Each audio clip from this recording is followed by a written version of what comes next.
La ville de Bukavu, située dans l'est de la République démocratique du Congo, abrite actuellement plus ou moins 1400 réfugiés étrangers, principalement des Rwandais et des Burundais. Encadrés par la Commission nationale de réfugiés et le Haut Commissariat des Nations Unies pour les réfugiés, ces personnes en situation de vulnérabilité voient leur avenir se dessiner avec l'annonce du processus de rapatriement en cours. Pourtant, de nombreux défis restent à relever pour ces réfugiés qui peinent à s'intégrer dans la vie quotidienne à Bukavu. Le chef d'antenne intérimaire Ernest Bouami assure que le processus de rapatriement est en cours et que des solutions sont envisagées pour faciliter l'intégration des réfugiés dans leur pays d'origine. L'appui que nous recevons pour prendre en charge ou assurer la protection des réfugiés, ça nous vient de l'IACR, la communauté internationale. Et ça, c'est un défi majeur. Néanmoins, la structure CNR est là.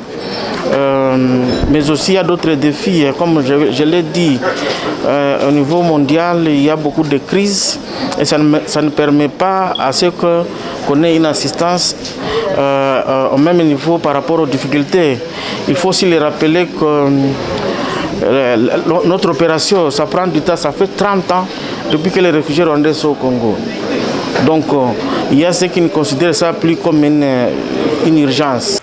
Le processus de rapatriement en cours est une étape cruciale, mais il ne doit pas faire oublier les défis quotidiens auxquels sont confrontés les réfugiés à Bukavu. C'est un peu plus de 49 000 Burundais que nous avons et le reste, ce sont les réfugiés rwandais qui sont installés un peu partout. Il y en a certains qui sont ici à Bukavu, mais c'est un très petit nombre, parce qu'ils sont un peu plus d'1 millier. Mais la grande partie se trouve justement dans les zones qui sont sur le terrain. Mais c'est bien 2 nationalités que nous avons. En cette journée mondiale des réfugiés, célébrée le 20 juin 2024, il est essentiel de rappeler l'importance de soutenir et d'accompagner les réfugiés étrangers dans leur parcours d'intégration. Malgré les obstacles rencontrés, ces personnes méritent d'être traitées avec dignité et respect afin de reconstruire leur vie dans la dignité et la stabilité.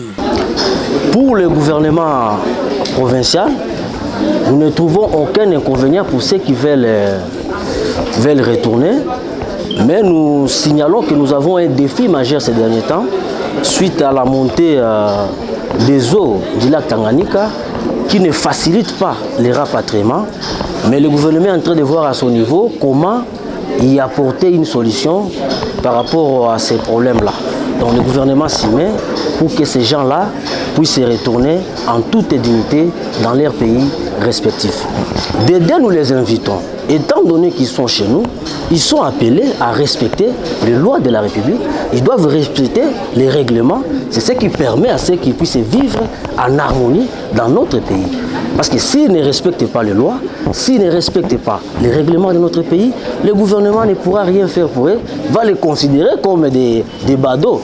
Mais si au moins ils sont revêtus de cette qualité-là, des réfugiés, et qu'ils respectent nos règles établies dans notre pays, nous allons les traiter dans le cadre de l'humanisme, parce que ce sont des êtres vivants comme nous.